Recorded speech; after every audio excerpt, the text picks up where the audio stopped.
انا مخنوق ومتضايق ليه بقى؟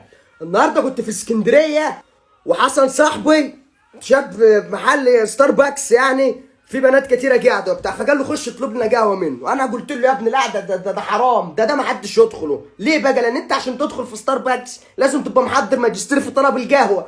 قال لي خش بس هات نصور ستورين ودخلت ستاربكس، لقيت ناس كتيره، يعني بتاع 20 واحد لابسين فلينات، وواحد واقف عند القهوه، وواحد واقف عند مش عارف ايه. رحت دخلت على واحد قلت له يا صاحبي انا عايز قهوه، بس عايز اللي يكلمني ما يكلمنيش انجليزي، عايز اطلب قهوه بالعربي، احنا هنا مش عايشين في ايسلندا، كلمنا عربي، انا لغتي الام هي العربيه، ما بعرفش اطلب انجليزي. راح قال له روح عند الكاشير.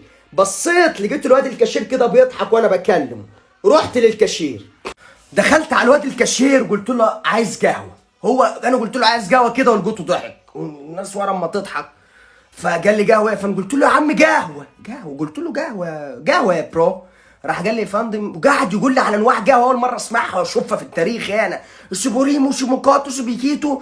وانا بقى اتحطيت في موقف، اتكسفت ما الدنيا كلها بتتفرج عليا ورا. النهارده فضيحه شريف في ستاربكس، فضيحه منياو في ستاربكس. يا عم قهوه، يقول لي يا فندم قهوه. انا عايز اقول له يا ابني اديني اي حاجه، اديني شاي، حلبه حصى لو اديتولي في كوبايه اخدها وامشي، ما تعمل اي حاجه.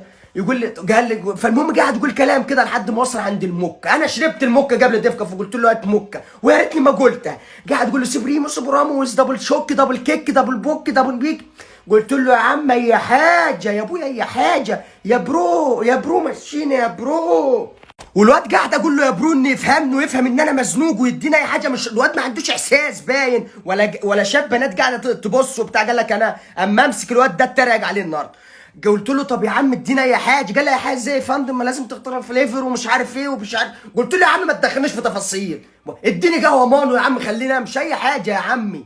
وراح قال لي يا فندم انت اتعصبت ليه؟ قلت له يا عم انت قاعد تقول لي حاجات انا مش فاهمها، افرض حرام يعني الحاجات اللي انت هتحطها لي دي، اديني اي حاجه.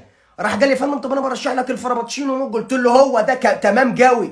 قاعد يقول لي مش عارف نوتيلا ايت، وانا اعمل له كده. قاعد كل ما يتكلم اقول له ايوه، كل ما يتكلم اقول له ايوه. انا شفت في المنيو البتاع اللي هو قال لي عليه ده ب 40 جنيه، وانا قاعد اهز راسي كده فبقول له كام كده الحساب؟ راح قال لي 103.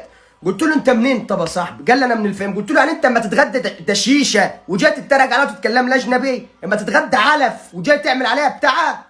خدت القهوه ام 103 وجيت اقعد، قلت ب 103 ده انا هخرب بيت ابوكوا، ده انا قاعد في المحل ده، انا هقعد في المحل النهارده 3 ورديات لحد ما تقفلوا ب 103. جيت اقعد اما ابص لقيت البنات كل اللي قاعد بنات، وحاطين بتاع بريسنج حديد هنا او نحاس هنا، مش عارف بيت مسمار طالع من هنا وحاطه بريسنج هنا واللي هنا. وقلت ايه يا ام المجتمع ده؟ هو انا جيت ايه ده؟ هو ايه الماسونيه؟ وانا ده ايه الناس الغريبه دي؟ خفت اقعد معاهم. رحت قعدت بره، رحت لحسن صاحبي كنت ببيع له البوج بتاع الجواب 20 جنيه، كنت مسمسر فيه، ما انا دفعت بقى، جبت حسابها منه.